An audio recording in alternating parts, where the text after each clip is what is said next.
वृंदावनेश्वरी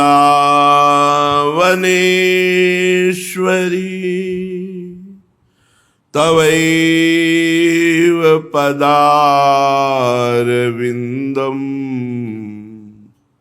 प्रेमामृतैकमकरन्द रसौघपूर्णम्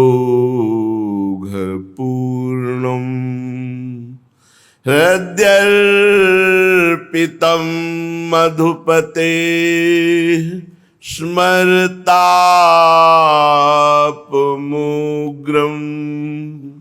निर्वापयत्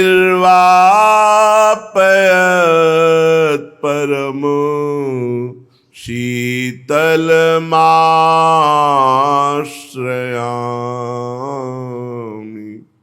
परम शीतलमाश्रयामि।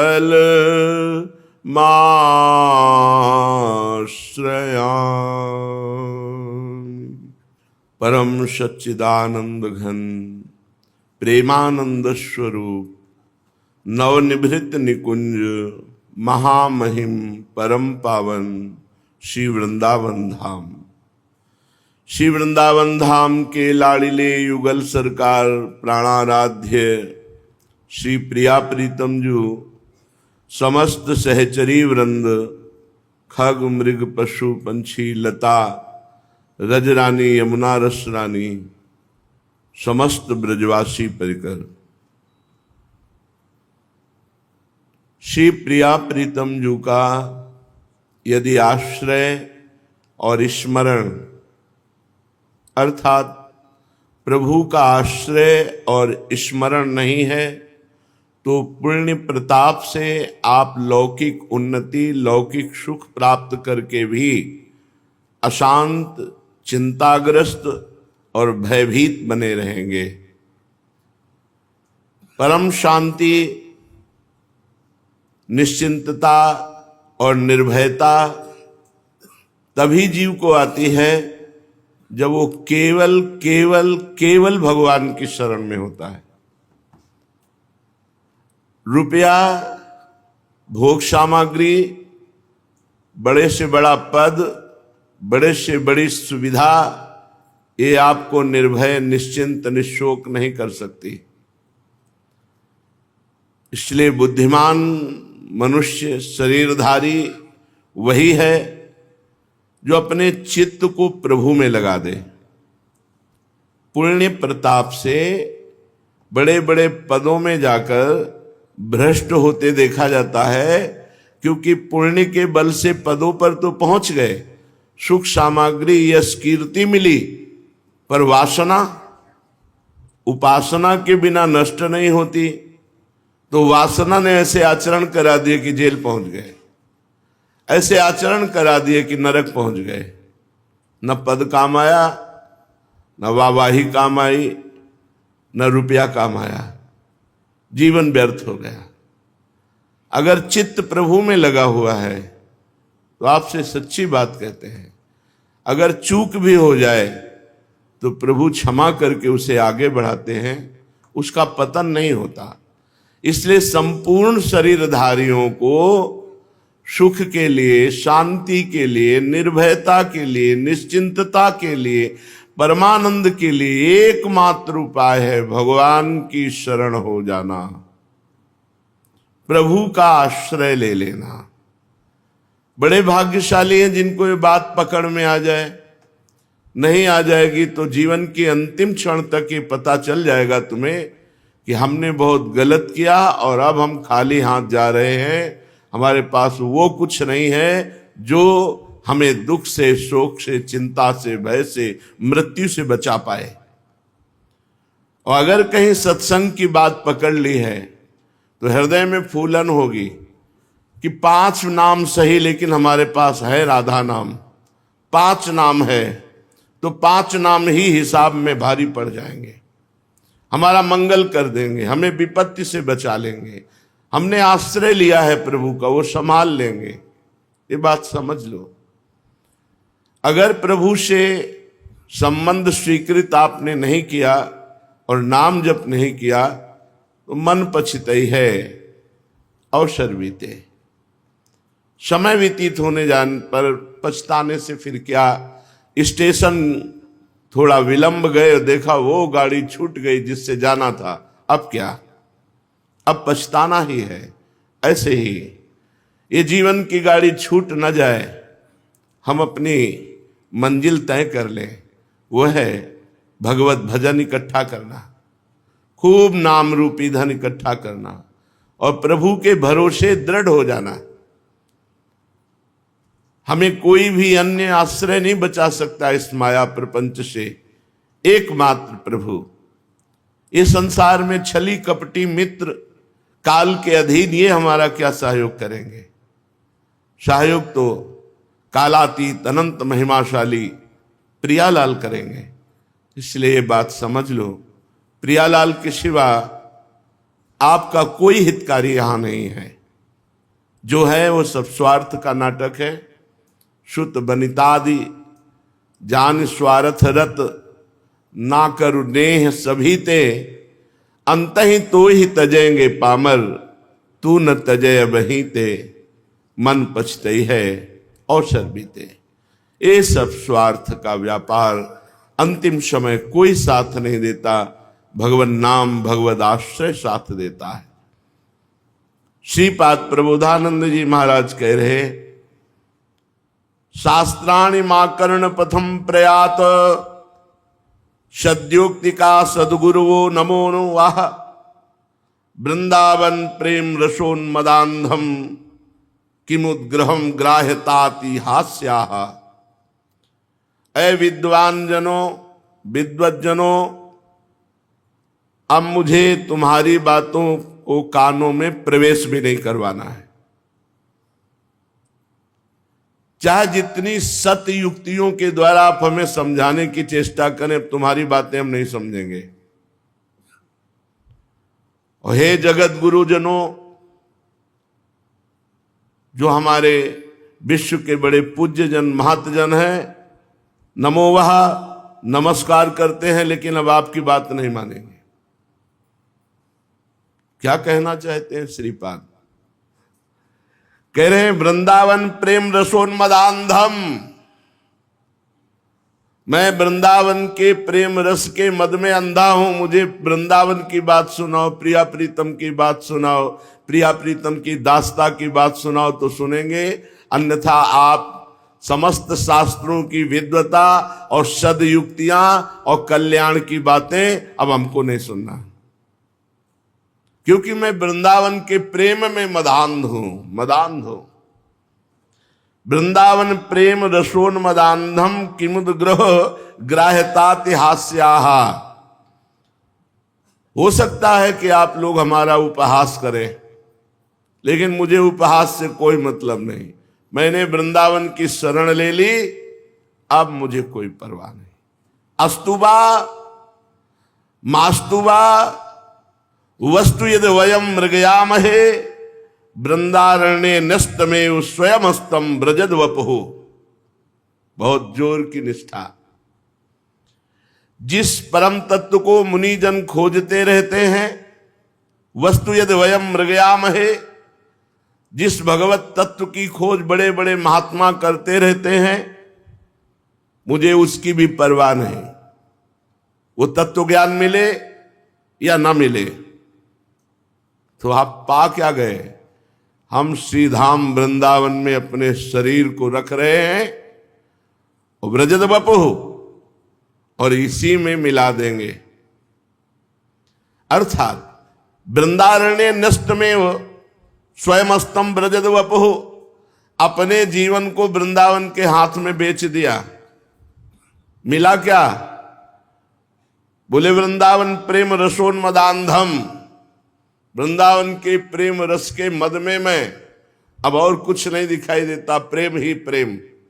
मुझे तत्व ज्ञान नहीं चाहिए। बड़े बड़े ब्रह्म ऋषि जिनका अनुसंधान करते रहते हैं, वो साधन साध्य मुझे नहीं चाहिए। मुझे वृंदावन मिल गया और वृंदावन को अपना जीवन दे दिया, अर्थात अखंडवास। अब मुझे कोई चिंता नहीं। परम विमुक्ति साक्षात।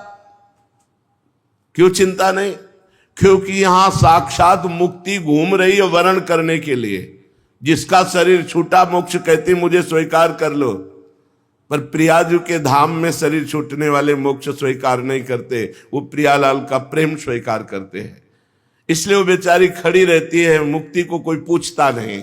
घर घर भटकत मुक्ति बावरी, कमलहि को बतरावे, जो पे वृंदावन रस भावे। यदि वृंदावन रूपी रस हृदय में स्फुरित हो गया तो मोक्ष को भी स्वीकार नहीं कर। विभेमि कैवल्यता, मोक्ष तो भयभीत है करने वाला है प्रेमी जनों को। नहीं, प्रियालाल से छुटा करके और वो उसी में लीन कर दे, ऐसा नहीं। हम तो प्रियालाल की सेवा सुख में निमग्न रहने वाले हैं। इसलिए विभेमि कैवल्यता, परम विमुक्ति साक्षात। जिनको लगता है कि हम साधन के द्वारा मोक्ष नहीं प्राप्त कर सकते तो वृंदावन वास करो, मोक्ष चाहोगे तो परम विमुक्ति, परम मोक्ष प्रदान कर देगा वृंदावन। लेकिन यहाँ के प्रेमी जन इसका कोई आदर नहीं करते। भूरि रस सर्वस्वमेव वा साक्षात, यहां बहुत प्रचुर रस है, बड़ा रस है। श्री प्रिया प्रीतम, अभी दिमाग का परण नहीं हुआ आपका, इसलिए इस बात को नहीं समझ पाओगे। जब तुम्हारी बुद्धि का अपहरण हो जाएगा तब समझ में आएगा कि ये देश है कैसा। प्रतिपल नवीन आनंद, उठते बैठते चलते फिरते प्रतिपल नवीन आनंद। जब अंतःकरण का अपहरण हो जाता है, भगवदाकार,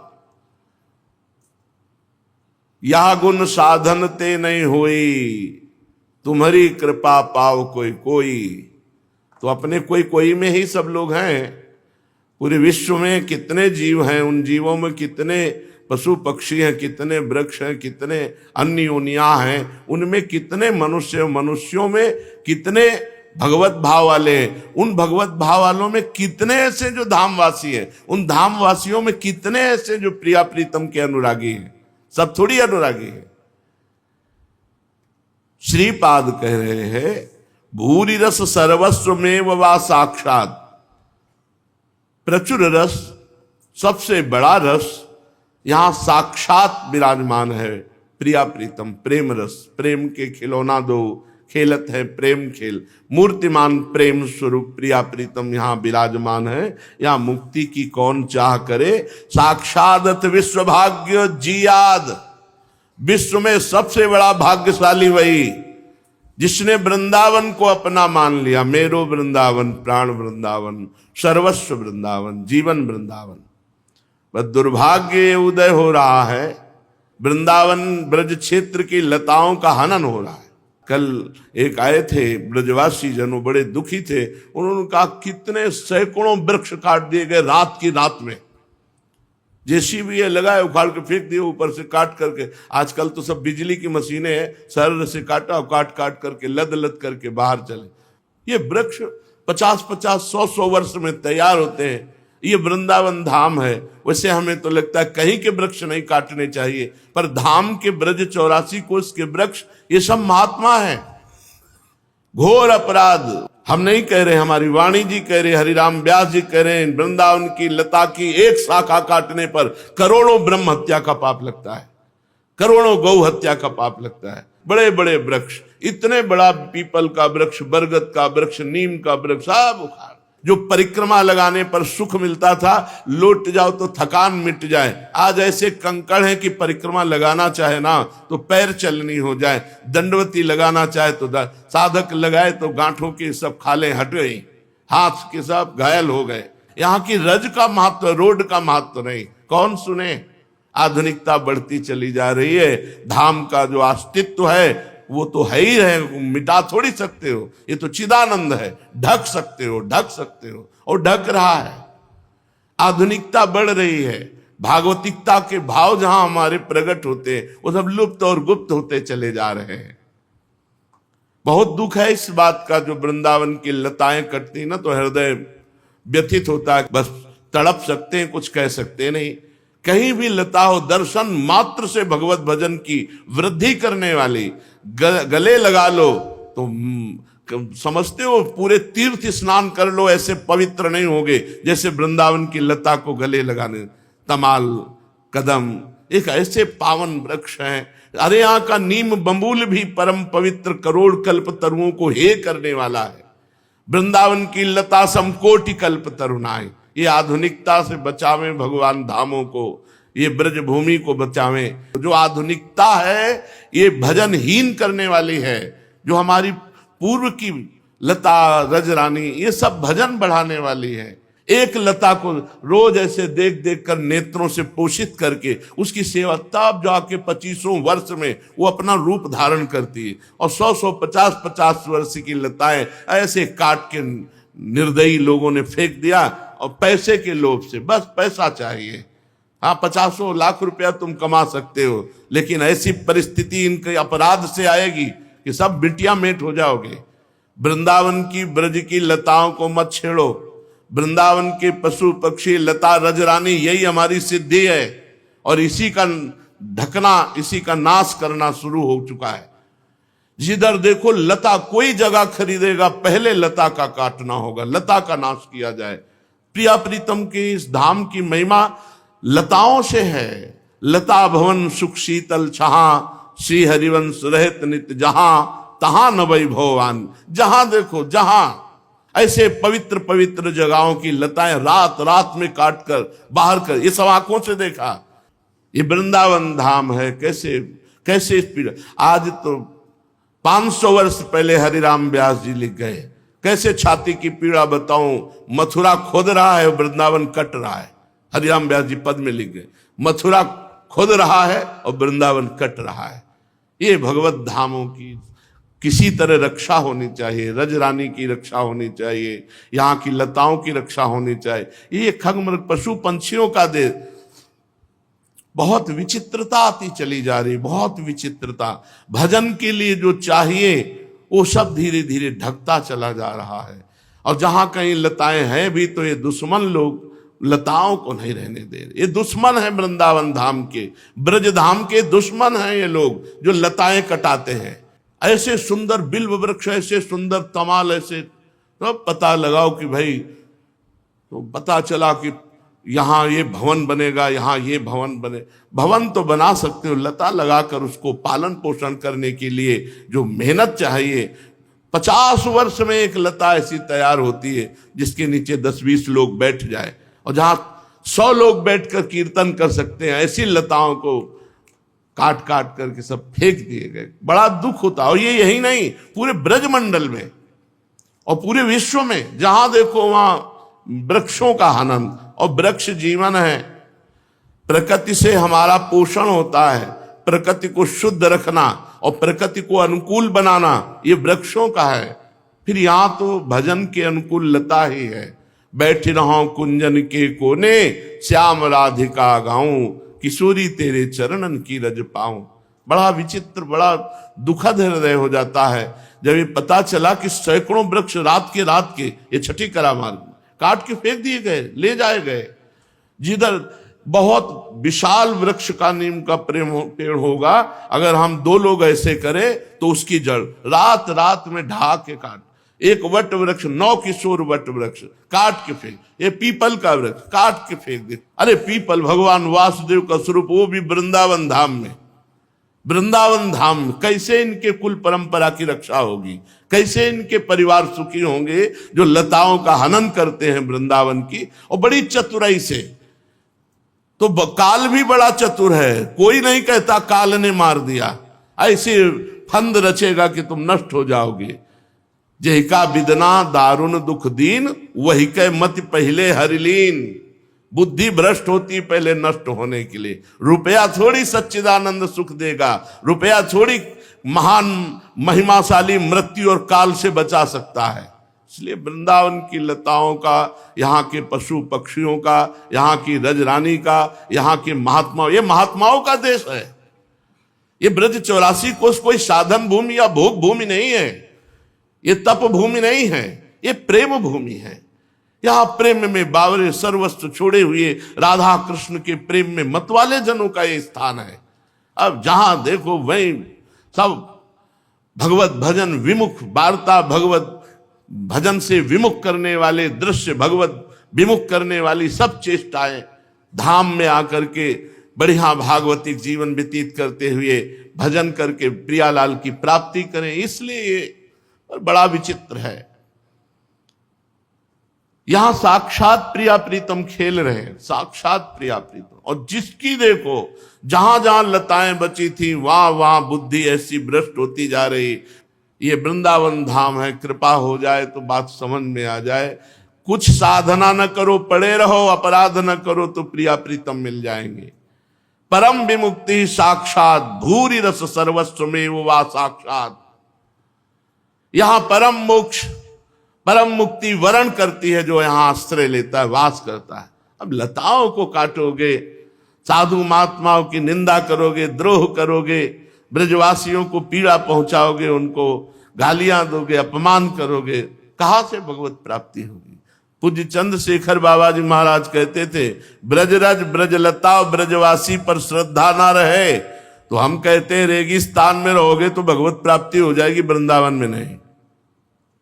डायरी में आके लिखा था, 25 वर्ष पहले ये वचन बाबा के निकले थे।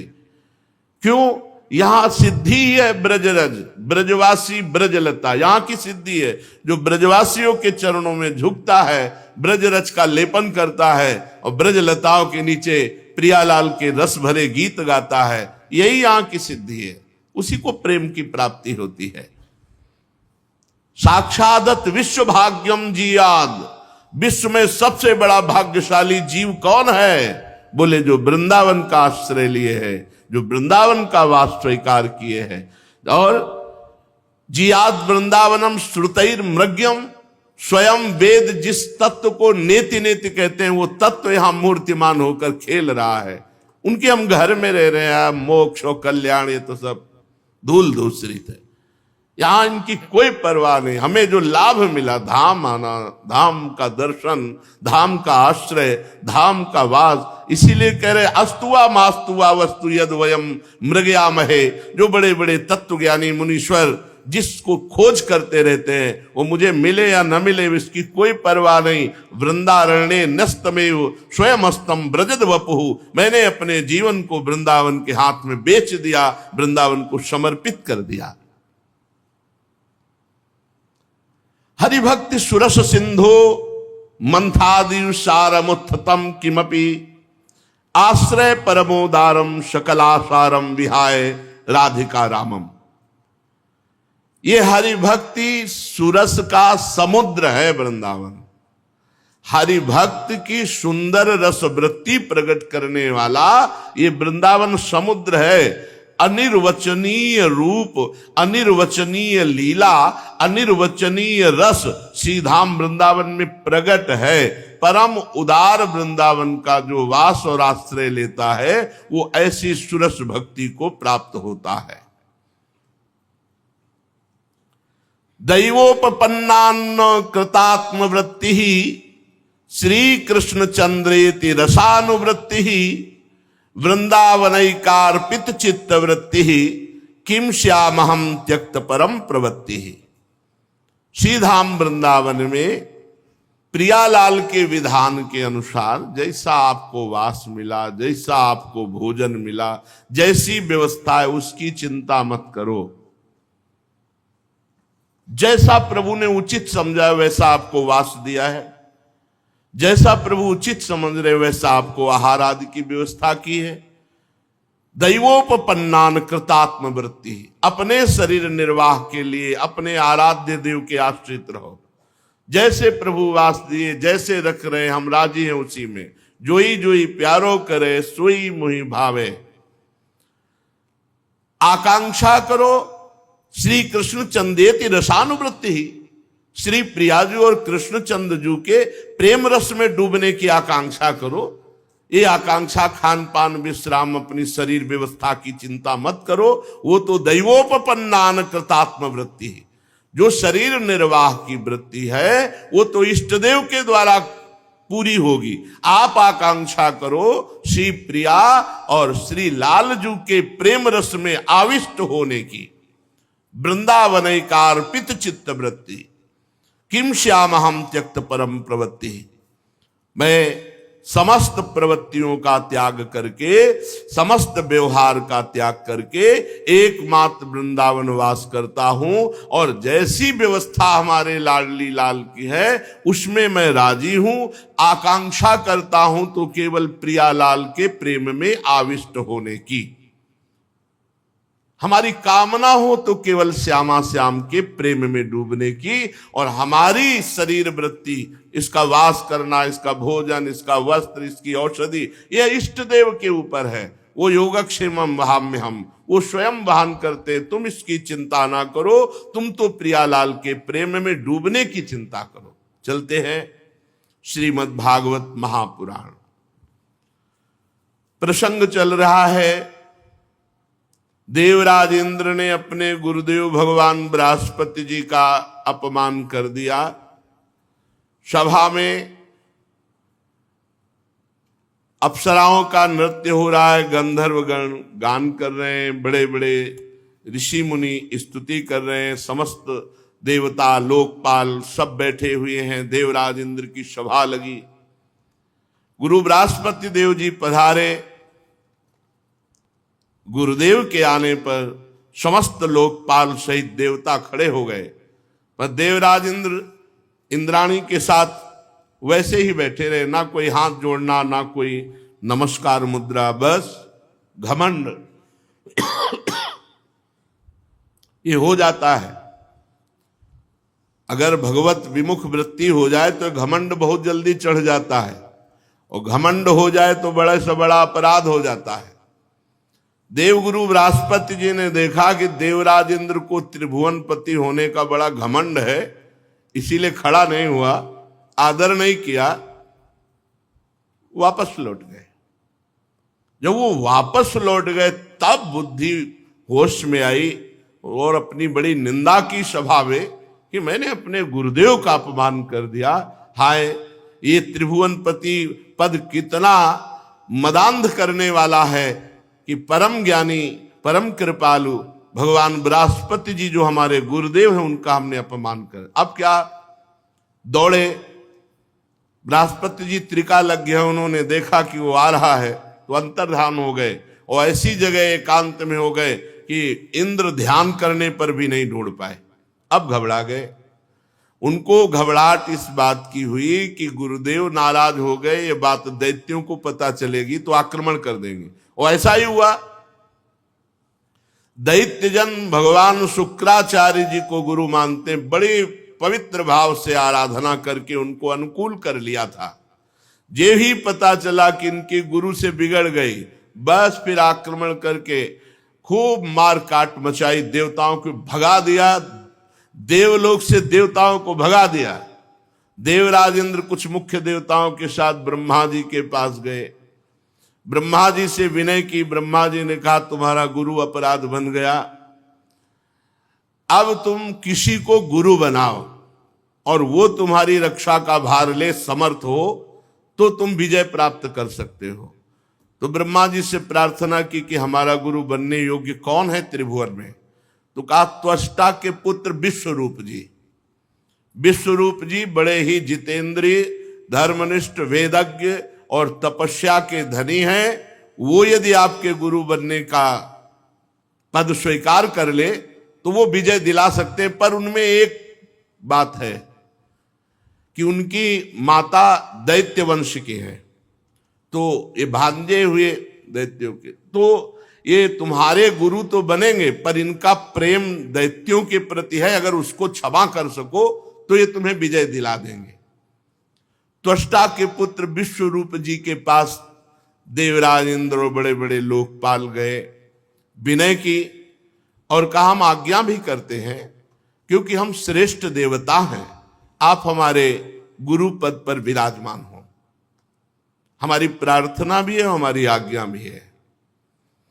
विश्वरूप जी ने कहा यद्यपि ये निंदनीय है, ये बुद्धि को भ्रष्ट कर देता है, पर जब आप हमारे यहाँ अतिथि रूप से आए और आप ऐसी आज्ञा भी कर रहे हैं और प्रार्थना भी कर रहे हैं, तो मैं आपके गुरु पद को स्वीकार करता हूं। और दिव्य वैष्णवी विद्या का प्रयोग किया। समस्त देवताओं के जो अंग भंग हो गए थे सब पुष्ट हो गए और वैष्णवी विद्या के बल से पुनः देवराज इंद्र को स्वर्ग पर स्थापित किया और कहा, मैं एक कवच का गायन करता हूं, जैसा कहूं वैसे आचमन अंगन्यास करन्यास करके फिर तुम्हें कोई भी भेद नहीं सकता, कोई पराजित नहीं कर सकता। और उस कवच का नाम नारायण कवच है। त्रिलोकी का राज्य जब देवराज इंद्र को प्राप्त हुआ तो विश्वरूप जी ने कहा, शांत होकर एक सब देवता लोग कवच सुनो, उसे कोई भी कभी भी परास्त नहीं कर सकता। उसका नाम है नारायण कवच। चाहे जितना आक्रमणकारी कोई शत्रु हो, भूत हो, प्रेत हो, कुछ भी मारण मोहन वशीकरण उच्चाटन के ऊपर कोई प्रभाव नहीं पड़ सकता। श्री सुखदेव जी कहते हैं, परीक्षित, देवराज इंद्र और समस्त देवताओं को नारायण कवच का उपदेश विश्वरूप जी ने किया। देवराज इंद्र किसी को कभी भी कहीं कोई भय का अवसर हो तो उसके कभी कोई भी आक्रमण, किसी भी तरह की हानि नहीं कर सकते। मंत्र का आक्रमण, अस्त्र का आक्रमण, कोई भी। स्नान करके पवित्र होकर, पवित्र वस्त्र धारण करके, आचमन करके, हाथ में कुछ की पवित्री धारण करके उत्तर मुंह की ओर, उत्तर की तरफ मुंह करके बैठ जाए और जब तक पूरा कवच का पाठ ना हो जाए तब तक बीच में टोके नहीं, बोले नहीं, कोई अन्य बात ना बोले, वही कवच का पाठ करे। समग्र ऐश्वर्य धर्म यश लक्ष्मी ज्ञान वैराग्य परिपूर्ण भगवान नारायण, भगवान श्री हरि। बड़ी महिमा है इस नारायण कवच की। ध्यान करे, भगवान श्री हरि गरुड़ जी की पीठ पर अपने चरण कमल रखे हुए हैं। अनिमादि आठों सिद्धियां हाथ जोड़े भगवान के सामने खड़ी हैं। 8 हाथों में शंख चक्र ढाल तलवार गदा बाण धनुष पास धारण की हुई है। ओमकार स्वरूप प्रभु ऐसे सामने ध्यान करके फिर शुरू करे, ओम हरिर्विदध्यान मम सर्व रक्षाम नस्तांग पदमा पतगेंद्र पृष्ठे दरारि चर्मा सिगदे सुचापो पाषाण दधानोष्ट गुणोष्ट बाहु। सब ओर से मेरी भगवान नारायण रक्षा करे। मत्स्य मूर्ति भगवान जल के भीतर जल जंतुओं से और वरुण के पास से मेरी रक्षा करे। माया से ब्रह्मचारी रूप धारण करने वाले वामन भगवान और स्थल पर विश्वरूप त्रिविक्रम भगवान आकाश में मेरी रक्षा करें। जिनके घोर अट्टहास से दिशाएं गूंज उठी, गर्भवती दैत्य पत्नियों के गर्भ गिर गए, वे दैत्य युद्ध पतियों के शत्रु भगवान नरसिंह हमारी जंगल में, किले में, रणभूमि में, विकट स्थानों में मेरी रक्षा करें। अपनी दाढ़ों पर पृथ्वी को धारण करने वाले यज्ञ मूर्ति वाराह भगवान मार्ग में रक्षा करें। परशुराम भगवान पर्वतों के शिखरों पर, लक्ष्मण जी के सहित भरत के बड़े भाई भगवान श्री रामचंद्र जी प्रवास के समय मेरी रक्षा करें। भगवान नारायण मारण मोहन भयंकर अविचारों से, सब प्रकार के प्रमादों से मेरी रक्षा करें। ऋषि श्रेष्ठ भगवान नर गर्व से, अहंकार से मेरी रक्षा करें। योगेश्वर भगवान दत्तात्रेय जी योग के विघ्नों से, त्रिगुणाधिपति भगवान कपिल देव कर्म बंधनों से मेरी रक्षा करें। परम ऋषि सनत कुमार कामदेव से रक्षा करें। हयग्रीव भगवान मार्ग में चलते समय मेरी रक्षा करें। देव मूर्तियों को देखकर जो नमस्कार नहीं करता है उसको अपराध लगता है, उस अपराध से देव ऋषि नारद जी और 32 सेवा अपराधों से भगवान नारद और कच्छप जी हमारी रक्षा करें। कल जहां विश्राम हुआ था वो था 32 सेवा अपराधों से भगवान नारद जी हमारी रक्षा करें। और जो हमसे पाप कर्म बन गए हैं, हमें नरक ले जाने वाले हैं, उनसे कच्छप भगवान हमारी रक्षा करें।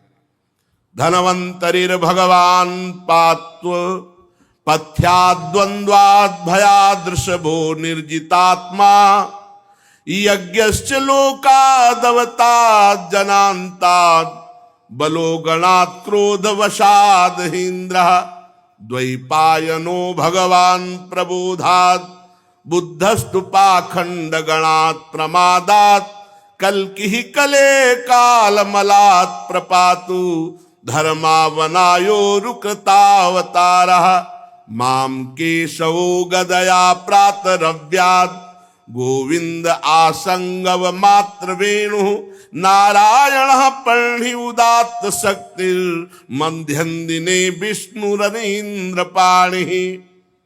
भगवान धनवंतरी कुपथ्य से रक्षा करे, जितेंद्री भगवान ऋषभदेव सुख दुख आदि द्वंद्वों से, भयदायक द्वंद्वों से भगवान ऋषभदेव जी रक्षा करे। यज्ञ भगवान लोकापवाद से रक्षा करे।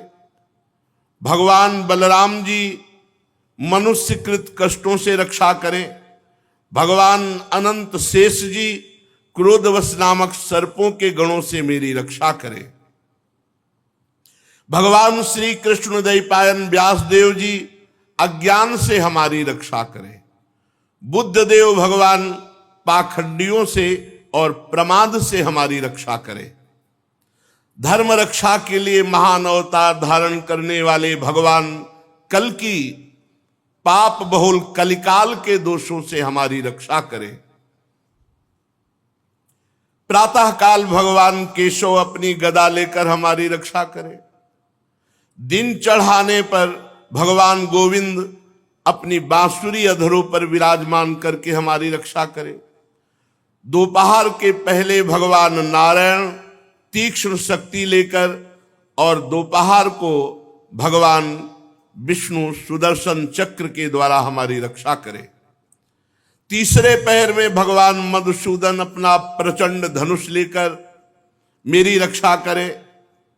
सायंकाल भगवान ब्रह्मा जी त्रिमूर्तिधारी माधव, सूर्यास्त के बाद ऋषिकेश भगवान रक्षा करें। अर्धरात्रि के पूर्व और अर्धरात्रि के समय भगवान पद्मनाभ हमारी रक्षा करें। रात्रि के पहले प्रहर में श्री वत्सलांछन भगवान हरिजू रक्षा करें।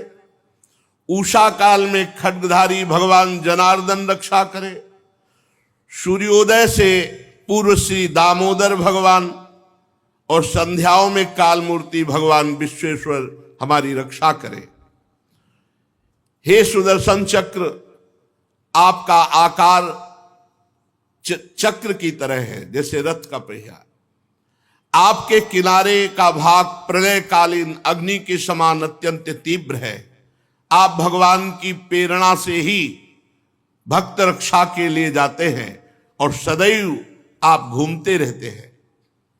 जैसे आग वायु की सहायता से सूखे घास फूस को जला डालती है, ऐसे ही आप जो भगवान की शरण में हैं उनके विघ्नों को, कष्टों को, पापों को और दुष्ट जनों को शीघ्र से शीघ्र जला दीजिए, जला दीजिए। हे भगवान की कौमोदकी गदा, आपसे छूटने वाली चिंगारियों का स्पर्श वज्र के समान असह्य है। हे भगवान अजित की प्रिय गदा, मैं भगवान का सेवक हूं, इसलिए आप कुष्मांड, विनायक, यक्ष, राक्षस, भूत, प्रेत आदि ग्रहों को कुचल डालिए और मेरे शत्रुओं को चूर चूर कर दीजिए। हे भगवान का पांचजन्य शंख, आप श्री कृष्ण चंद्रजू के फूंकने से जो शब्द करते हैं, शत्रुओं का दिल दहला देने वाले, यातधान, प्रमद, प्रेत, मातृका, पिशाच, ब्रह्म, राक्षस, इन सब से आप हमारी रक्षा कीजिए। हे भगवान की प्यारी तलवार, आपकी धार बहुत तीक्ष्ण है। आप श्री भगवान की प्रेरणा से भक्तों की रक्षा के लिए उनके शत्रुओं को छिन्न भिन्न कर दीजिए। हे भगवान की प्यारी ढाल, आप में सैकड़ों चंद्राकार मंडल हैं। आप बड़ी तेजोमयी हैं। जो पाप दृष्टि, पापात्मा, शत्रु, जो भक्तों को कष्ट देने वाले हैं, उनको सदा सदा के लिए उनकी आंखें बंद कर दीजिए।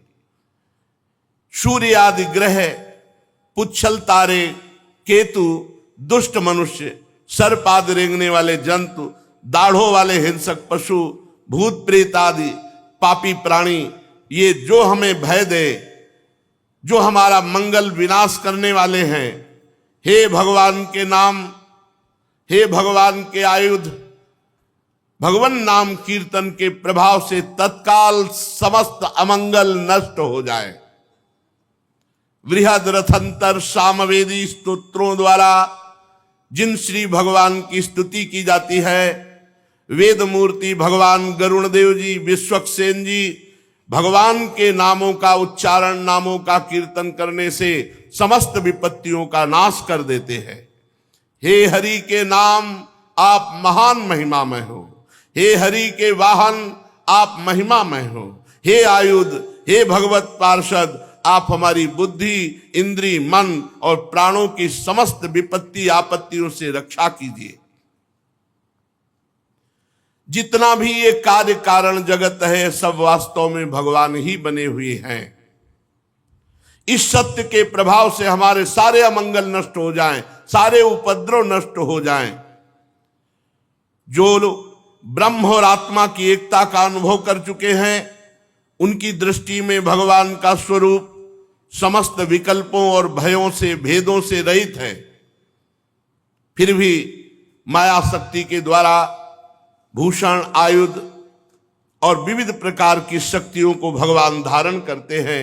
ये बात निश्चित सत्य है और ये धारण करते हैं हम भक्तों की रक्षा के लिए। इसलिए विश्व रूप भगवान हमारी रक्षा करें। जो अपने भयंकर अट्टहास से लोक के लोक भयभीत कर देते हैं, जो अपने तेज से सबका तेज ग्रस लेते हैं, ऐसे भगवान नरसिंह देव दसों दिशाओं में हमारी रक्षा करें।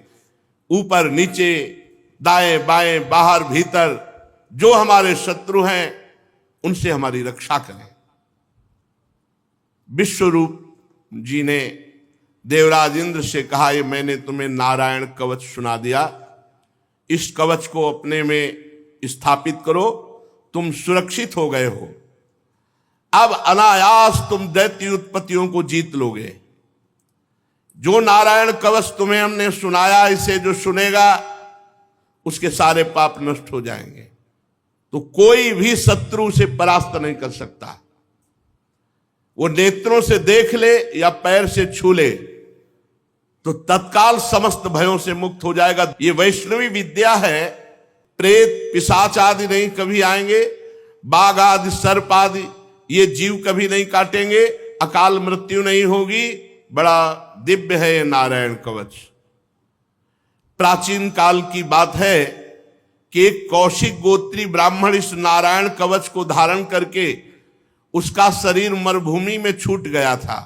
तो जहां उस ब्राह्मण का शरीर पड़ा था, हड्डियां पड़ी थी, जो नारायण कवच बांध करके प्राण छूट गए थे, तो उसके ऊपर से एक दिन गंधर्वराज चित्ररथ अपनी स्त्रियों के साथ विमान पर बैठकर जा रहा था। जे भी उन हड्डियों के ऊपर से निकला, ते ही विमान खोपड़ी के बल उल्टा होकर के गिर पड़ा। इस घटना से बड़ा आश्चर्य हुआ उसको। फिर उसने वाल्खिल्य ऋषियों से प्रार्थना की कि इस भूमि में ऐसा क्या है कि मेरा विमान आगे नहीं जा पाया और उल्टा होकर गिर पड़ा। तब उन्होंने कहा कि नारायण कवच बांधे हुए यहां जिसका शरीर छूटा है, जिसकी हड्डियां पड़ी हैं, वो नारायण कवच से युक्त है, इसलिए तुम ऊपर विमान से नहीं जा पाए और नीचे गिर पड़े। तब उसने उन हड्डियों को ले जाकर सरस्वती नदी में प्रवाहित किया और फिर स्नान करो गया। ऐसा प्रभाव नारायण कवच का है। भगवान सुखदेव जी कहते हैं, परीक्षित, इस नारायण कवच को जो समय पर सुनता, और कोई भी इस वैष्णवी विद्या पर प्रहार नहीं काम कर सकता। तंत्र, मंत्र, मारण, वशीकरण, उच्चाटन, भूत प्रेत, कोई भी, ये पक्की बात। विश्व रूप से ये वैष्णवी विद्या सब देवताओं को मिली और रणभूमि में असुरों को पराजित कर दिया। पर कपटी को कभी अपना मित्र नहीं बनाना चाहिए और स्वार्थी को कभी शिष्य नहीं बनाना चाहिए। अगर कपटी को मित्र बनाओगे तो धोखा मिलेगा और स्वार्थी को शिष्य बनाओगे तो हानि हो जाएगी, वो अपने गुरु पर ही प्रहार कर देगा। स्वार्थी नहीं देखता कि अपराध क्या है या लाभ क्या है, वो स्वार्थ में अंधा हो जाता है। बहुत से ऐसे उदाहरण हैं। तो इंद्र देवता बड़े स्वार्थी हैं। जब जरूरत पड़ी थी तो गुरुदेव प्रणाम और नमस्कार, और जब नारायण कवच पहनाकर विश्व विजयी बनाकर त्रिभुवन पति पर पद पर बैठाल दिया, तब देखो क्या व्यवहार करते हैं। स्वार्थी का व्यवहार कैसा होता है। 3 रूप सिर थे विश्वरूप जी के, 3, जैसे ब्रह्मा जी के 4 मुख, तो विश्वरूप जी के 3 मुख थे। एक मुंह से वो सोमरस पान करते थे, दूसरे से सुरा पीते थे, तीसरे से अन्न खाते थे। पिता इनके त्वष्टा थे, ये देवताओं में श्रेष्ठ है। इसलिए ये जब यज्ञ करते तो ऊंचे स्वर से देवताओं की वृद्धि हो ऐसा आहुति देते, और धीमे स्वर से दैत्यों की वृद्धि हो ऐसा आहुति देते, क्योंकि दैत्य कुल की माता थी, ये दैत्यों के भांजे हुए,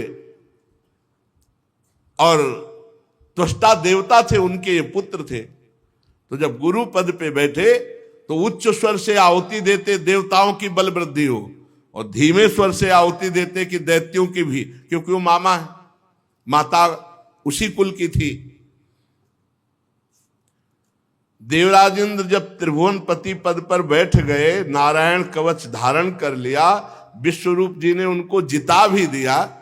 भले वो धीमे स्वर से आहुति पर गुरु पद में थे, तुम्हें जिता दिया, तुम्हें जो चाहिए वो मिल गया। देवराज इंद्र को सूचना मिली कि ये धीमे स्वर से आहुति देते हैं दैत्यों की बल वृद्धि की। इंद्र भयभीत हो गए। उन्होंने जाकर के बड़ी फुर्ती से तीनों खोपड़ी काट ली। गुरुदेव विश्वरूप जी की, बड़ा स्वार्थी,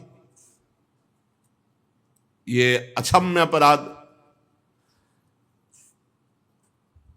बस केवल एक बात से कि वो धीमे स्वर में आहुति अपने मामा की पक्ष में देते, उच्च स्वर से आहुति देवताओं की देते, क्योंकि देवता त्वष्टा उनके पिता थे और माता दैत्यवंश की थी। काट ली देवराज इंद्र ने, तीनों गर्दन काट ली। अब वो तो दिव्य महापुरुष, तो जिससे सोमरस पीते थे वो सर पपीहा, और जिससे सुरापान करते थे वो सर गौरैया, और जिससे अन्न खाते थे उससे तीतर। ये 3 पक्षी बन के, पपीहा, गौरैया और तीतर। अब गुरु हत्या लग गई पीछे देवराज इंद्र के, ब्रह्म ऋषि और गुरु पद पे। पर यही एक कपटी को कभी मित्र न बनावे, स्वार्थी को कभी शिष्य न बनावे। स्वार्थी को स्वार्थ पूर्ति के लिए गुरु मानेगा, भगवान मानेगा, जहां उसका स्वार्थ पूर्ण हुआ फिर नहीं। विश्वरूप के जेव ही गर्दन काटी तो 3 पपीहा, गौरैया और तीतर, और ब्रह्म हत्या, गुरु हत्या देवराज इंद्र के पीछे। अब हटा सकते नहीं थे, इतनी सामर्थ्य नहीं थी। ब्रह्म हत्या ऊपर सवार हो गई, हाथ जोड़ करके कांपने लगे। बहुत उपाय किया, 1 वर्ष तक भयंकर पीड़ा, भयंकर कष्ट, कहीं ठौर नहीं। सिंहासन में बैठ नहीं सकते जाके। अब ये बड़े बड़े ऋषियों से पूछते हैं अपनी शुद्धि का उपाय। तब सब ऋषियों ने मिलकर के देवराज की जो गुरु हत्या करने पर ब्रह्म हत्या हुई उसके 4 विभाग किए। एक पृथ्वी को हिस्सा दिया, दूसरा जल को हिस्सा दिया, तीसरा वृक्ष को हिस्सा दिया, और चौथा स्त्रियों को हिस्सा दिया। ब्रह्म हत्या के 4 हिस्से कर दिए। पृथ्वी में ये वरदान दिया, पृथ्वी की जो ब्रह्म हत्या का स्वरूप है वो ऊषर भूमि है, और जल में जो ब्रह्म हत्या का स्वरूप है फेन बुदबुदा है, उसे हटा के ही गोता मारा जाता है। जब कभी जल में तो फिर ऐसे गोता मारा जाता है। ऊषर भूमि में कोई अनुष्ठान नहीं किया जाता, वो अपवित्र भूमि मानी जाती है। और वृक्ष में जो गोंद निकलती है और माताओं बहनों में जो मासिक धर्म होता है, इसे ब्रह्म हत्या कहा जाता है। 3 दिन तक किसी भी तरह माता बहनों को रसोई स्पर्श करना या पवित्र कार्य करना निषेध किया गया है। 3 दिन तक एकांत सेवन करते हुए अंदर भगवान नाम जप करते हुए व्यतीत करे। ये उस समय ब्रह्म हत्या का ये आवेश जो 3 दिन तक मासिक धर्म होता है, हमारी शास्त्रीय पद्धति ऐसा है। तो पृथ्वी में ऊषर भूमि, और उनको वरदान दिया कि कहीं भी कितना भी बड़ा गड्ढा हो, बिना भरे अपने आप पूर्ण हो जाएगा समय आने पर। और चतुर्थांश पृथ्वी को ब्रह्म हत्या का स्वीकार करना, वही ब्रह्म हत्या पृथ्वी में कहीं कहीं ऊषर के भूमि के रूप में दिखाई देती है। दूसरा ब्रह्म हत्या का जो भाग मिला वृक्षों को, ये गोंद ब्रह्म हत्या का स्वरूप है। इसे कोई भी शास्त्रीय पद्धति जानने वाला नहीं खाता। ये जो गोंद वृक्षों की है, इसका प्रयोग उसे बहुत बलिष्ठ है, इसको बलवर्धक पदार्थों में प्रयोग करते हैं, पर इसको जो शास्त्रीय पद्धति जानने वाला है वो गोंद का भक्षण नहीं करता। उनको वर्ण मिला कि कोई भी हिस्सा कट जाने पर फिर तुम पुनः जम जाओगे, और गोंद के रूप में ब्रह्म हत्या दिखाई पड़ती। स्त्रियों में मासिक धर्म के रूप में ब्रह्म हत्या का जो महीने में रज के रूप में दिखाई पड़ती है, उस समय किसी का स्पर्श करना, रसोई आदि का स्पर्श करना, भगवत विग्रहों की सेवा कर, यह सब निषेध किया गया है। जल ने जो चतुर्थांश स्वीकार किया, वो फेन बुदबुदा काई, और उनको वर मिला कि कितना भी खर्चा किया जाए तुम घटोगे नहीं, बढ़ते ही जाओगे, तुम्हारी बढ़ती। इस तरह जो ब्रह्म हत्या थी वो 4 भागों में ऋषियों ने मिलकर के विभाजित किया: पृथ्वी, जल, वृक्ष और स्त्रियां। ऊषर भूमि, फेन बुदबुदा काई, गोंद और मासिक धर्म। अब विश्वरूप की मृत्यु के बाद उनके पिता त्वष्टा बहुत दुखी हुए। ये बड़े छलिया देवता है, जरूरत पड़ी तो आए, गुरु के पद में वरण किया, और जब काम हो गया तो गर्दन उड़ा दी। बहुत विचित्र है। तो उन्होंने एक यज्ञानुष्ठान किया कि हम अपने पुत्र का बदला लेंगे। हतपुत्रस्ततस्त्वष्टा जुहावेन्द्राय सत्रवे इंद्र सत्रो विवर्धस्व मां चिरम जहि विद्विषं। विश्वरूप की मृत्यु के बाद त्वष्टा ने एक यज्ञ किया, हे इंद्र सत्रो, तुम्हारी अभिवृद्धि हो और शीघ्र से शीघ्र तुम अपने शत्रु को मार डालो। इस मंत्र से इंद्र का शत्रु उत्पन्न करने के लिए यज्ञ किया। यज्ञ समाप्त होने पर अन्वार पचन नामक अग्नि, दक्षिणाग्नि से जो ही यज्ञ पूर्ण हुई तो एक बड़ा भयावना दैत्य प्रकट हुआ। ऐसा विकराल आकाश तक बड़ा हुआ मानो साक्षात काल ही हो। अब ये लोकों का मानो प्रलय कर देगा। ऐसा त्वष्टा के पुत्र विश्वरूप जी की जब देवताओं ने, देवराज इंद्र ने वध कर दिया तो त्वष्टा को बड़ी नाराजगी हुई। उन्होंने यज्ञ किया और ऐसा भयानक दैत्य प्रकट किया। परीक्षित, पहाड़ के समान काला, बड़ा डील डोल, और संध्याकालीन बादलों के समान कांति, सिर के बाल दाढ़ी मूछ तपे हुए तांबे के समान लाल रंग के, नेत्र ऐसे लगते जैसे दोपहर के प्रचंड दो सूर्य, चमकता हुआ 3 नोकों वाला त्रिशूल, और जे ही पग बढ़ाया तो पृथ्वी डगमगाने लगी जैसे नौका पे कोई बलवान गजराज चढ़ रहा हो। त्रिशूल को अंतरिक्ष पर उठाकर जम्हाई ली तो मुंह ऐसा खुला मानो भारी कोई कंदरा हो। ऐसा लग रहा था आकाश को पी जाएगा, जीभ से नक्षत्रों को चाट जाएगा, विशाल विकराल दाढ़ों वाले मुंह से तीनों लोकों को निगल जाएगा। अब तो बड़े बड़े देवता थर्राकर भागने लगे त्वष्टा की यज्ञ से प्रकट हुए इस विशाल दैत्य को देखकर। परीक्षित, ये त्वष्टा के तमोगुणी पुत्र ने सारे लोगों को भयभीत कर दिया। इसी से अत्यंत क्रूर दर्शन में थे तो नाम पड़ा वृत्तासुर। वृत्तासुर, संपूर्ण लोग भयभीत। ये कोई और नहीं है, ये महाभागवत है, चित्रकेतु जी, जो संकर्षण भगवान की कृपा से इनको एक विमान मिला था। ये विमान पर बैठ करके भगवान शंकर के समीप विमान पर चढ़े। अब उस समय वो तो देवाधिदेव महादेव महायोगिंद्रो मुनिंद्रो के गुरु, तो भगवती अम्बा वामांग में विराजमान थी, त्रिपुर सुंदरी, और सनकादि बड़े बड़े ब्रह्म ऋषियों को उपदेश कर रहे थे। तो ये गए सभा में, आप अपनी पत्नी को वामांग में विराजमान की हो।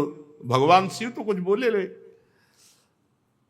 माता जी ने कहा, दुष्ट, जगत गुरु को समझाने आया है तो इनकी महिमा को समझता है। हम दो हैं, तेरी दृष्टि द्वैत से युक्त, हम दो थोड़ी, हम तो शिव ही हैं। शिव शिवा केवल कहने को है, तू क्या इनको जगत गुरु को उपदेश कर रहा है? असुर बुद्धि, जा दैत्य भाव को प्राप्त हो। वही वृत्तासुर के रूप में ये भगवान संकर्षण के महान भक्त श्री हरि के बड़े बड़े देवता थर्रा उठे। अब देवराज इंद्र ने देवताओं से कहा, आक्रमण करो, पहले ही मार दो, नहीं तो मार देगा, यज्ञ से प्रकट हुआ है। सब देवता अपने दिव्य अस्त्र शस्त्र लेकर के, परंतु वृत्तासुर जैसे कोई दांत खोदने की सीख ना हो, ऐसे सब दिव्यास्त्रों को पकड़ पकड़ के ऐसे दांत से काट काट के फेंक दिए। जितने उनके अस्त्र शास्त्र सब ऐसे चबा चबा के थूक दिए, जैसे कोई पान चबा के। बड़े बड़े दिव्यास्त्रों को ऐसे। देवताओं के आश्चर्य की सीमा न रही, भागे देवराज इंद्र से कहा, कुछ चलाइए। जितने दिव्यास्त्र हैं वो सब ऐसे चबा रहा लौंग इलायची की तरह। अब सब उदास हो गए और भागे सब स्वर्ग छोड़ के, पहुंचे वैकुंठनाथ भगवान नारायण को स्तवन किया। अब एक ही उपाय है, स्तवन किया, हे प्रभु, हे करुणा सागर, वायु आकाश अग्नि जल पृथ्वी ये 5 भूत आप ही प्रकट किए हो। प्रभु आप ही काल रूप हो, सब आपसे ही भयभीत रहते हैं। भगवान हम भयभीत हैं, वृत्तासुर से रक्षा करो हमारी। प्रभु अगर कोई आपका सहारा न लेकर इस भय से बचने के लिए किसी और का सहारा ले तो ऐसे जैसे कुत्ते की पूंछ पकड़ के कोई समुद्र पार जाना चाहता हो। वैवस्वत मन पिछले कल्प के अंत में जब भयभीत हुए तो आपका सहारा लिया, तो प्रलय के जल के समय आप मत्स्यावतार धारण करके उनकी रक्षा की। प्रभु ऐसे ही हम भयभीत हैं, हम आपकी शरण में हैं, वृत्तासुर से हमारी रक्षा करो। प्रभु आप अवश्य बचाओगे, हमें विश्वास है। पहले कह रहे हैं अवश्य बचाओगे, हमें विश्वास है। प्रभु आप ही हम सबकी उत्पत्ति का कारण हो। ये बड़े स्वार्थी, ऐसा ही गजा के विश्वरूप जी से प्रार्थना की थी। स्वार्थी से कभी भरोसा न करे। जब सत्यभामा जी की इच्छा के लिए पारिजात लेने भगवान गए थे ना, तो युद्ध किया था इन देवताओं ने। जरूरत पड़ी तो घुटने टेक दिए, और जब समझा कि अब जरूरत नहीं है तो युद्ध शुरू कर दिया भगवान से। स्वार्थी से कभी विश्वास नहीं। इसीलिए एकमात्र हेतु की कृपाल भगवान श्री हरि है। प्रभु, आपकी कृपा से हम विपत्ति से बच सकते हैं, हमें संकट से पार करो। उदार शिरोमणि, हम देवता लोग आपके ही जियाए जी रहे, आपके ही कल्याण करने से निर्भय हैं। बड़ी विनय की, प्रभु आप ही आप। श्री सुखदेव जी कहते, महाराज देवताओं ने इस प्रकार भगवान की स्तुति की तो भगवान प्रकट हो गए, और भगवान के शरतकालीन कमल के समान खिले हुए नेत्र 16 पार्षद भगवान की सेवा में। बड़े ही सुंदर भगवान का सौंदर्य, वक्षास्थल श्रीवत्स का चिन्ह, गले में कौस्तुभ मणि। सब देवता साष्टांग धरती पर लौट गए। दृष्ट्वा तम वनौ सर्वौ ईक्षणाह्लाद विक्लवाहा दंडवत पतिता राजन छनैरुत्थाय तुष्टौ। भगवान को देख सब साष्टांग दंड के समान लेट गए। धीरे धीरे उठे हाथ जोड़ करके, फिर भगवान से, हे भगवान, आप ही यज्ञ में स्वर्ग आदि देवताओं को शक्ति देने वाले हो, आप ही यज्ञ के फल देने वाले हो, आप ही यज्ञ में विघ्न डालने वाले दैत्यों का नाश करने वाले हो। इसलिए प्रभु हम आपको बार बार नमस्कार करते हैं। आपके अनंत नाम हैं, आपके नामों की सीमा नहीं है। प्रभु, सतोगुण, रजोगुण, तमोगुण, इन तीनों गुणों के अनुसार उत्तम, मध्यम, निकृष्ट गतियां वो सब आप देते हो। आप ही गतियां देने वाले हो। प्रभु, इस कार्य कारण जगत रूप के स्वामी आप ही हो।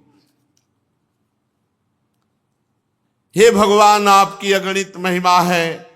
आपकी लीला का रहस्य जानना बड़ा कठिन है। हे भगवान, हम ठीक ठीक सृष्टि के कार्य को समझ नहीं पाते, कब क्या कैसा, और ये सब आप करने वाले हो।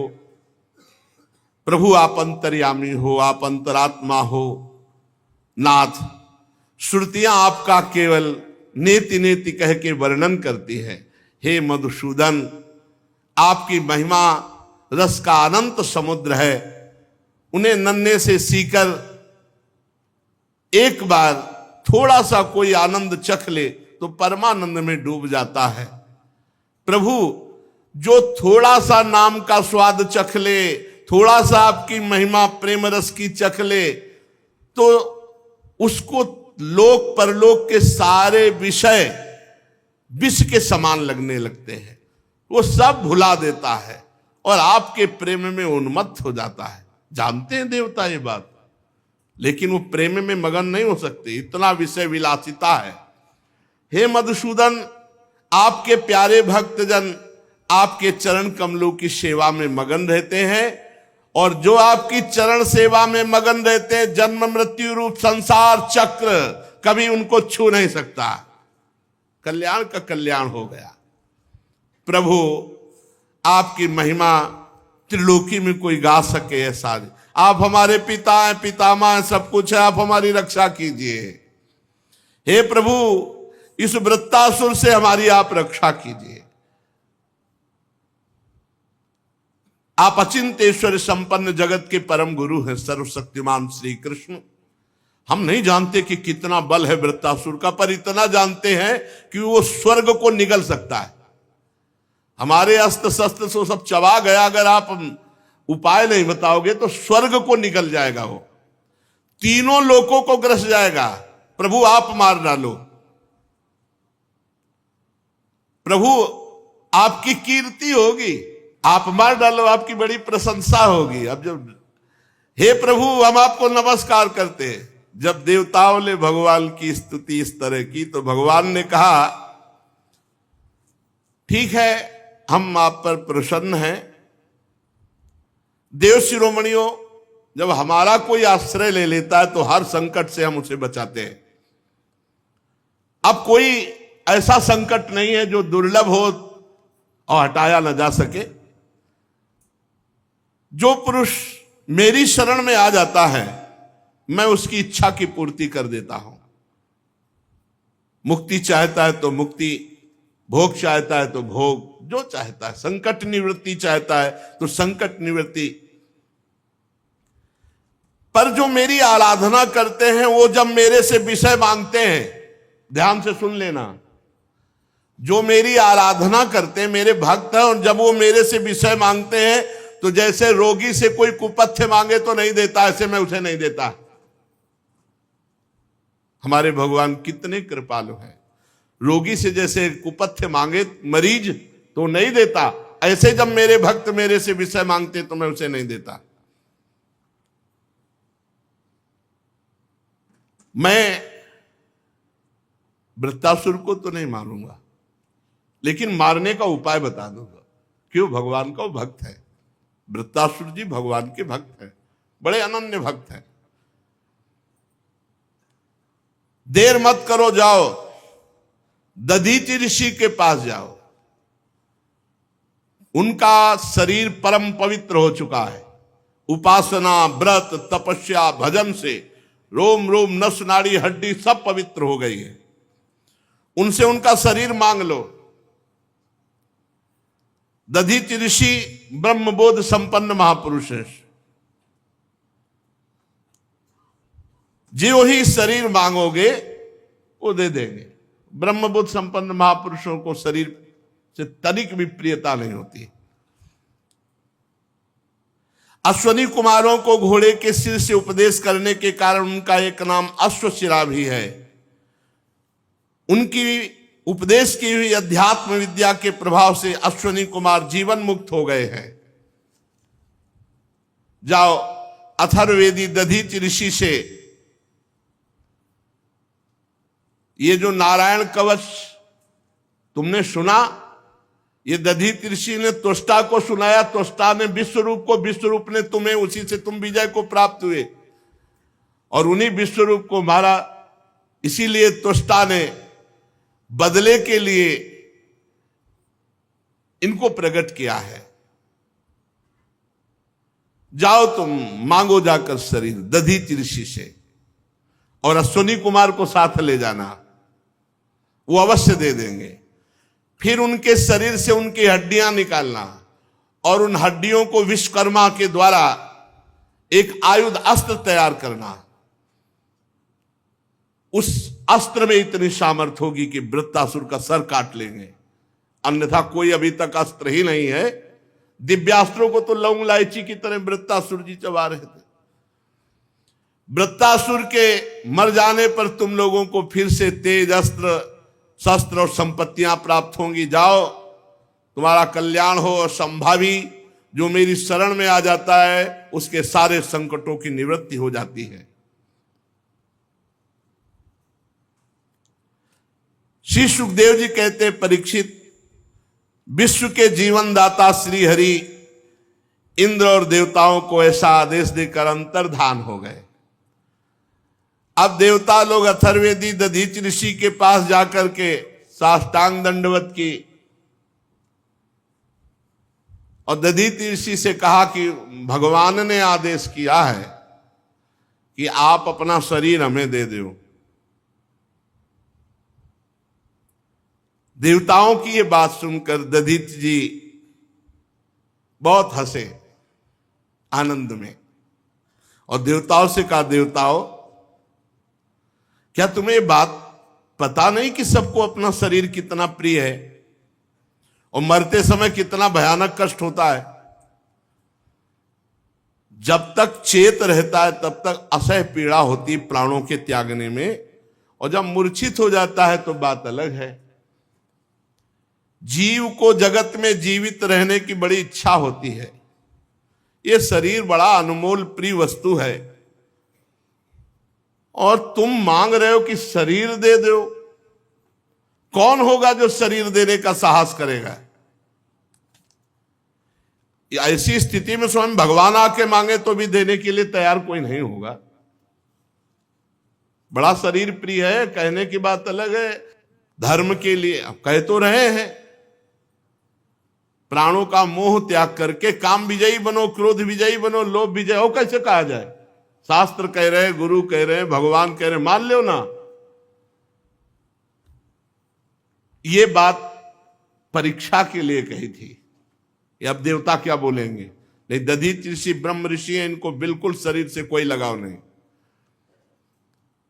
देवताओं ने कहा, ब्रह्मन आप ऐसा कैसे कह सकते हैं? आप तो बड़े उदार हैं। आप घबरा गए कि एक ही उपाय है, इनकी हड्डियों से बने, और वो कह रहे हैं हमें शरीर बड़ा प्रिय है, शरीर कैसे छोड़ा जाए, छोड़ने में तो बहुत कष्ट है। आप जैसे दयावान महापुरुष ऐसा कैसे कह सकते हैं? अरे भगवान ने आपकी प्रशंसा की है और आपका लोक में बड़ा यश होगा, बड़ी प्रशंसा होगी। और देखो, जो बड़े महापुरुष होते हैं वो दूसरों के हित के लिए सब कुछ न्यौछावर कर देते। बड़े बड़े बुद्धिमान देवता है अपना काम बनाने में। भगवान इसमें संदेह नहीं कि हम लोग स्वार्थी हैं, कह रहे हैं, ये तो पक्की बात कह रहे हैं। भगवान इसमें संदेह, ननु स्वार्थ परो लोको न वेद पर संकटम यदि वेद न याचेत नेतिना यदीश्वरा। भगवान यद्यपि हम लोग स्वार्थी हैं, आपका शरीर मांगने आए, पर आप विचार करो, अगर हमारे ऊपर संकट न आया होता तो हम आपका शरीर न मांगते। अब प्रभु हमारी जितनी समझ है, हम बार बार आपसे घबरा रहे हैं कि ना न कह दे। प्रभु हमारी समझ नहीं काम कर रही। देने वाले को कितना विपत्ति और कष्ट सहना पड़ता है हमारी समझ में। हमें तो बस एक ही दिखाई दे रहा, आप हाँ बोलो, हम आपकी हड्डी निकालें और अस्त्र बनावें। पर प्रभु मांगने वाले की भी विपत्ति पर ध्यान देना चाहिए। आप हमारी विपत्ति समझकर हमारी याचना पूर्ण कीजिए। दधीच ऋषि ने कहा, हम तो ये विनोद में केवल बात कर रहे थे, तुम लोगों के मुंह से सुनना चाहते थे कि तुम स्वार्थी हो, सुनना चाहते थे, इसीलिए हमने ये विनोद में बात कही। लो, जिस शरीर को सबसे प्रिय समझा जाता, मैं अभी छोड़ देता हूं। ये महापुरुषों का देव शिरोमणियों, इस शरीर से दूसरों के लिए जो काम आ जाए शरीर, वही सबसे बड़ी बात होती है। नहीं तो क्या पेड़ पौधे और शरीर में क्या फर्क, अगर ये शरीर दूसरों के काम में ना आए। जिंदगी का परम रहस्य ये कि जन्म से लेकर मरण तक कोई एक ऐसा तो कार्य कर लो जो दूसरे की रक्षा की हो, दूसरे के काम में आया हो। बड़े बड़े महात्माओं ने इससे बड़ा कोई धर्म नहीं बताया। परहित सरिस धर्म नहीं भाई। मनुष्य शरीर का सबसे बड़ा धर्म है किसी दुखी के दुख को दूर कर दो, किसी असहाय की सहायता कर दो, किसी बूढ़े के 2-4 साल कपड़े धो दो, उसका मल धो दो, उसकी सेवा कर दो। यही मनुष्य का शरीर का जो लाभ है। अब ये नौजवान आजकल के अपने बूढ़े माता पिता को जो अवसर मिला है परम धर्म का, उनकी सेवा न करके उनके डांट लगाते हैं, पीटते हैं, अवहेलना करते हैं, सब नरक गामी होते हैं। क्या कहा दधीच जी ने? मनुष्य का शरीर धारण करने वाले का परम धर्म है कि जीवन में परोपकार बन जाए, परहित बन जाए दूसरे का।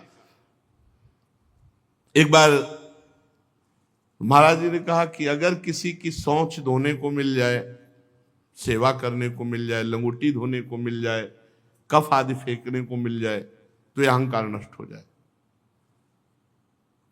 उनका खोजो, कभी सेवा मिल सकती है।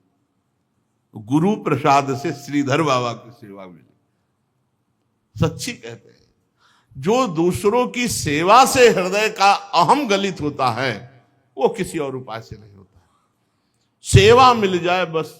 कोई कराह रहा है, उसके बढ़िया सब कपड़े, अपवित्र कपड़ों को धो करके सुखाकर उनको पहनाना, उनको भोजन पवाना, भगवान की तरह उसकी एक किसी शरीर की सेवा मिल जाए 2-4 साल, पूरे जिंदगी के मल का सफाया हो जाएगा।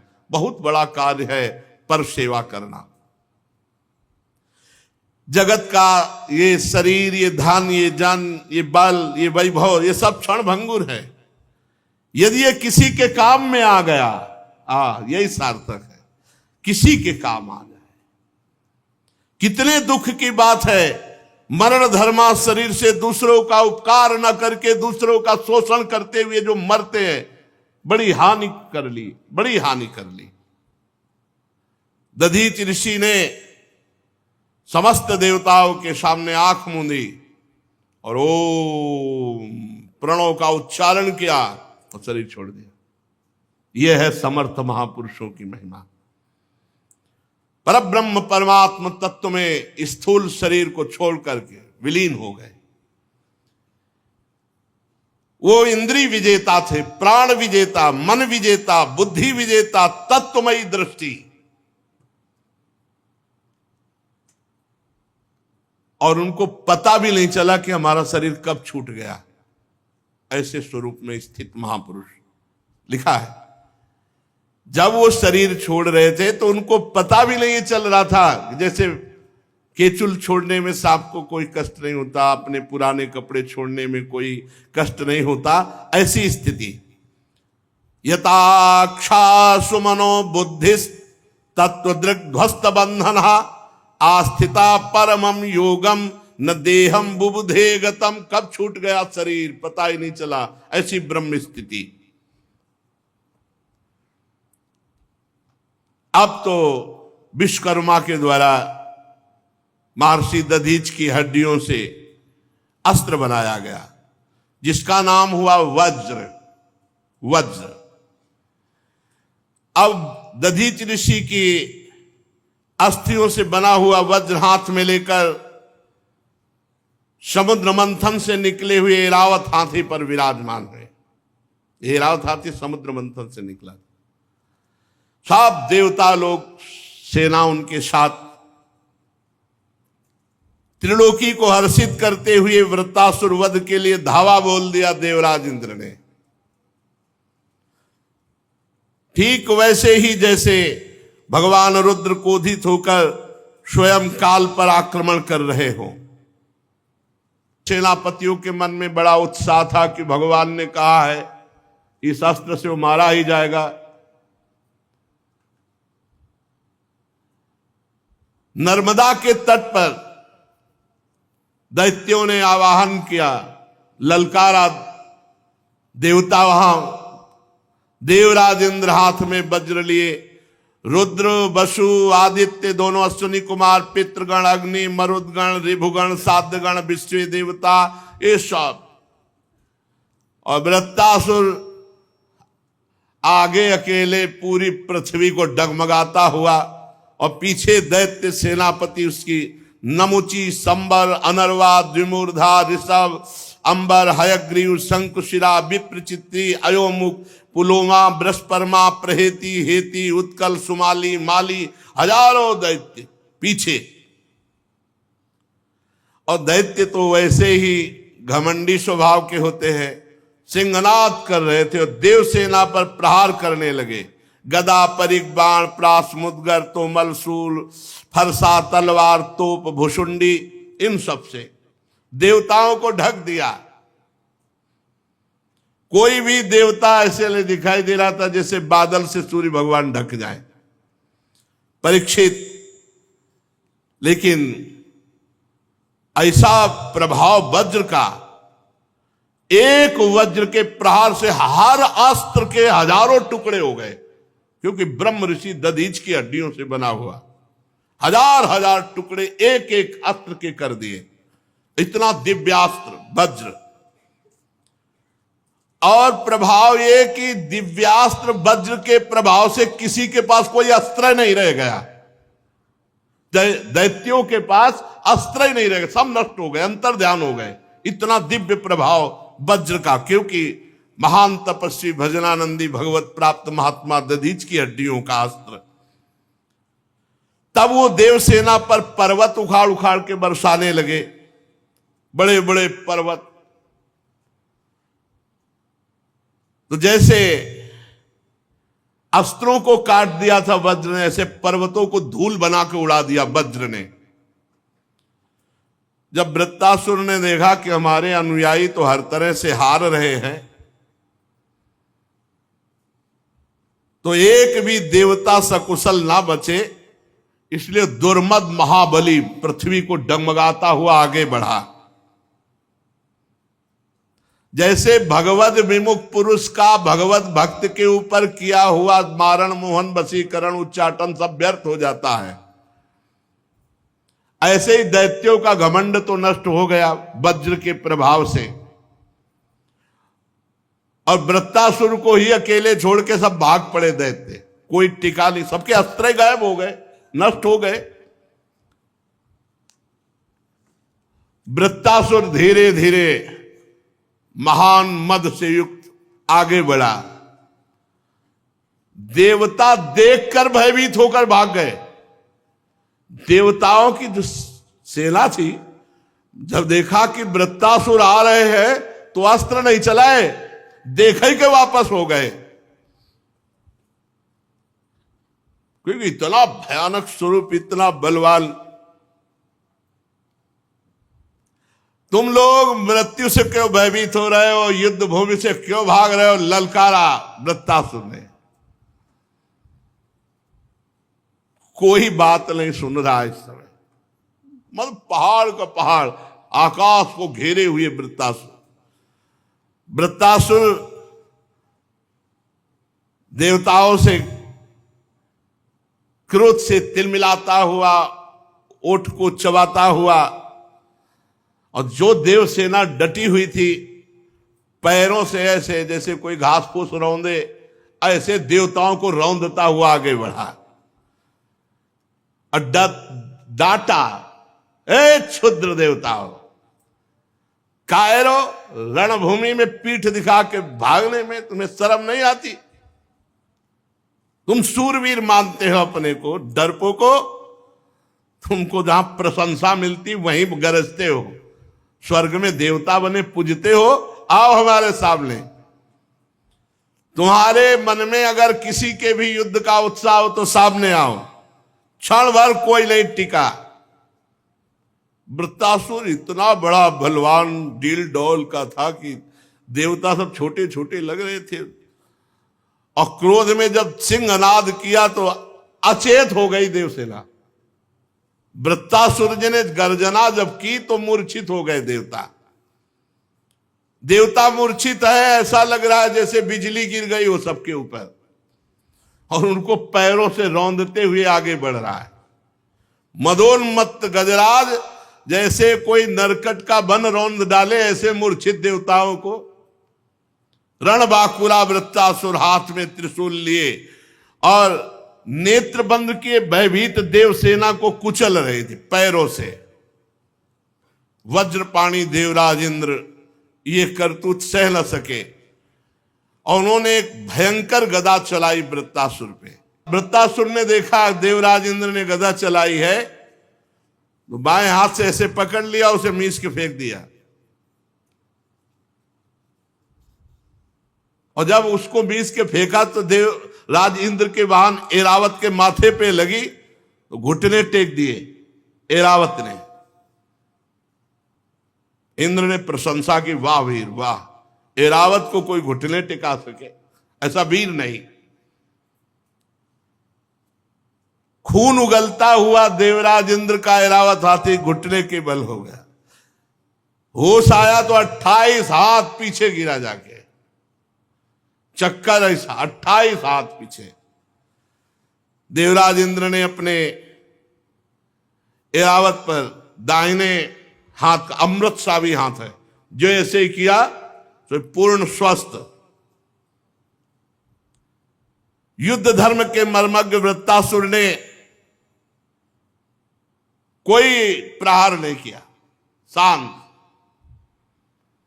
अमृत सावी हाथ से जब ऐरावत की व्यथा मिट गई, फिर स्वस्थ हुआ, रणभूमि में आ गया। वृत्तासुर ने देखा अपने गुरु विश्वरूप का वध करने वाला ये देवराज इंद्र है, और दधीच की हड्डियों से बना हुआ वज्र लेकर हमारे सामने आ गया है। तब कहा, ए क्रूर पाप कर्मा, वैसे तू लड़ने लायक भी नहीं है, क्योंकि तू ऐसा अपराध करता है, पर मेरा आज बड़ा सौभाग्य का दिन है। पहला सौभाग्य कि विश्व रूप जैसे ब्रह्म ऋषि गुरु के हत्यारे को आज मैं मारूंगा। दूसरा सौभाग्य मैं तुम्हारे हाथ में देख रहा हूं, अगर नहीं मार पाया तो तू मुझे मारेगा, क्योंकि ये दधीच ऋषि ब्रह्म ऋषि की हड्डियों से बना हुआ वज्र है, ये निष्फल नहीं जाएगा। मेरा तो सौभाग्य ही है। अगर तुझे मार पाया तो मैं भाई के ऋण से उऋण हो जाऊंगा, क्योंकि त्वष्टा के वो पुत्र थे, त्वष्टा जी ने इनको भी प्रकट किया था। और अगर तेरे द्वारा मारा गया तो अहोभाग्य, क्योंकि ब्रह्म ऋषि की हड्डियों के द्वारा बने हुए इस वज्र से मैं मारा जाऊंगा। तू कितना पापी है, वृत्तासुर जी कह रहे। तू यज्ञ में दीक्षित होकर जिनको गुरु पद में, उन्हीं को विश्वास दिला करके तलवार से उनके तीनों सिर काट लिए। निंदनीय मनुष्य, जैसे अपने स्वार्थ की पूर्ति के लिए यज्ञ पशु की हत्या कर दे, ऐसे तू देवता होकर, देवराज होकर अपने गुरु की हत्या कर दी। तेरी लज्जा कहां चली गई? कहां चली गई थी तेरी कीर्ति और तेरी बुद्धि? नीच कर्म करने वाला तो मरा हुआ होता है, तू तो राक्षसों से भी गया बीता है। ले अब मेरे त्रिशूल का वार सहे और देख इस त्रिशूल से तेरी कैसे मृत्यु होती है। पापी, आग जैसे जलाती है ऐसे तुझे मेरा त्रिशूल जलाएगा और नरक में जाएगा, क्योंकि गुरु अपराधी है। वहां नारकी जीव तुझे नोच नोच कर खाएंगे। देवता होकर तेरे जैसा नीच कर्म करने वाला मैंने नहीं देखा। मैं अपने तीखे त्रिशूल से तेरी गर्दन काटूंगा और तेरे खून से अपने भाई को पितृ तर्पण करूंगा। शांत हुआ, घबरा गया। पहले शांत हुआ, फिर देवराज से कहा घबरा गया। अरे तू घबरा मत, तेरे हाथ में वज्र है और ये वज्र ब्रह्म ऋषि के अस्थियों से बना हुआ है। जब मैं त्रिशूल चलाऊं तो तू करना प्रहार, इसका प्रहार निष्फल नहीं जाएगा, मैं मारा जाऊंगा, घबरा मत। महाभागवत है, महाभागवत भगवान के परम प्रिय भक्त है। ये तो लीला है इनकी पार्वती जी के शाप से। देख, जब वज्र से मारा जाऊंगा तो मैं महापुरुषों की चरण रज का आश्रय लेने वाले महापुरुषों को जो गति होती है वो मेरी गति होगी। तू घबरा मत। देवराज, मैं तेरे सामने खड़ा हूं, तू मेरा शत्रु है और तेरे हाथ में जो है दिव्यास्त्र है, अमोघ है, ये व्यर्थ कभी नहीं होता, कभी व्यर्थ नहीं। देवराज इंद्र का वज्र कभी व्यर्थ, ये दधीच ऋषि का प्रताप। तू संदेह मत कर कि जैसे तेरी गदा निष्फल हो गई तेरा वज्र भी निष्फल हो जाएगा। नहीं, ये अमोघ है, इसमें हरि विराजमान है और दधीच ऋषि का तेज विराजमान। क्योंकि हरि जी ने बताया था ना, मैं देख रहा हूं इसमें हरि विराजमान है और दधीच ऋषि का तेज विराजमान है। मेरे हरि ने मेरे मारने का उपाय तुझे बताया है और आज्ञा भी दी है, इसलिए ये वज्र कभी निष्फल नहीं होगा, डर मत। और एक बात सुन, जिस पक्ष में मेरे हरि होते हैं विजय उधर ही होती है, तेरी ही विजय होगी, डर मत, तेरी ही विजय होगी। विजय लक्ष्मी सारे गुण वहीं निवास करते हैं जहां श्री हरि। देवराज, थोड़ा समय दे, मैं अपने चित्त को अपने भगवान में लीन करूं और जब इशारा करूं तब वज्र से प्रहार कर देना। क्योंकि मैं जहां बड़े बड़े मुनिजन ध्यान करके पहुंचते हैं, मैं उन प्रभु का वरण करूंगा, उन प्रभु को प्राप्त करूंगा, उन प्रभु के समीप जाऊंगा। इसलिए जब वज्र का प्रहार करना, जब मैं इशारा कर दूं, क्योंकि मुझे थोड़ा समय दे, मैं इस समय अपने भगवान का ध्यान करूं। समय दे देते हैं, थोड़ी देर भगवान का ध्यान करते, शेष चर्चा आगे। श्री राधा वल्लभ लाल की।